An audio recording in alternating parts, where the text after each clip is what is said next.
Syria की राजधानी दमिश्क में विद्रोही गुट हयात तहरीर अल शाम ने कब्जा कर लिया है।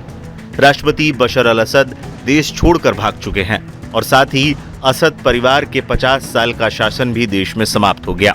सिर्फ राष्ट्रपति बशर 30 साल से सीरिया पर शासन कर रहे थे।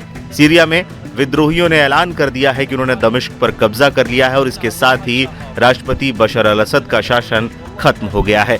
दमिश्क की सड़कों पर बहुत सारे लोग जश्न मनाते नजर आए। दमिश्क की सड़कें अल्लाहू अकबर के नारों और गोलियों की आवाज से गूंज उठी। विद्रोही हवा में फायरिंग करके जश्न मनाते हुए नजर आए।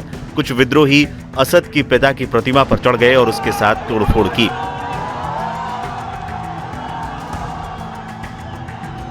इस बीच एक वीडियो वायरल हुआ है जिसमें विद्रोही सीरिया के प्रधानमंत्री मोहम्मद जलाली को अपने साथ ले जाते नजर आए। वीडियो में देखा जा सकता है कि AK-47 पकड़े कई विद्रोही प्रधानमंत्री को उनके आवास से निकालकर अपने साथ ले जा रहे हैं। इस दौरान प्रधानमंत्री मोहम्मद जलाली किसी तरह का विरोध भी करते हुए नजर नहीं आते। इससे पहले प्रधानमंत्री मोहम्मद अल जलाली ने कहा था कि सीरिया के लोग जिस सरकार को चुनेंगे वो उसके साथ सहयोग करने को तैयार हैं। सीरिया के प्रधानमंत्री ने एक वीडियो बयान जारी करते हुए कहा था कि वो शासन की बागडोर शांतिपूर्ण तरीके से विपक्ष को सौंपने को तैयार है। जलाली ने कहा था, मैं अपने आवास पर ही हूं और कहीं नहीं गया हूं और ये इसलिए है क्योंकि मुझे अपने देश से प्रेम है। उन्होंने कहा था कि वो सुबह काम करने के लिए अपने कार्यालय भी जाएंगे। उन्होंने सीरियाई नागरिकों से सार्वजनिक संपत्ति को नुकसान न पहुंचाने का भी आग्रह किया था। इस बीच ये भी खबर सामने आई कि बशर अल असद सीरिया छोड़कर भाग गया है।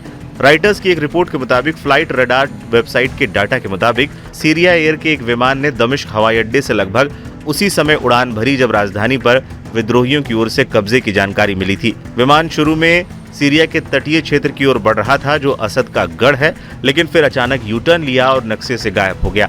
विमान में कौन सवार था इसकी पुष्टि नहीं की जा सकती है। दावा किया जा रहा है कि इस विमान में बैठकर बशर अल असद देश से बाहर भाग गया था।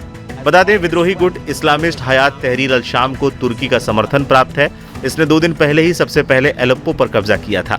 इसके बाद एक एक कर शहरों को फतह करते हुए दमिश्क तक पहुंच गए। विद्रोही गुटों ने कहा कि 50 साल के अत्याचार के बाद असद परिवार का शासन खत्म हो गया।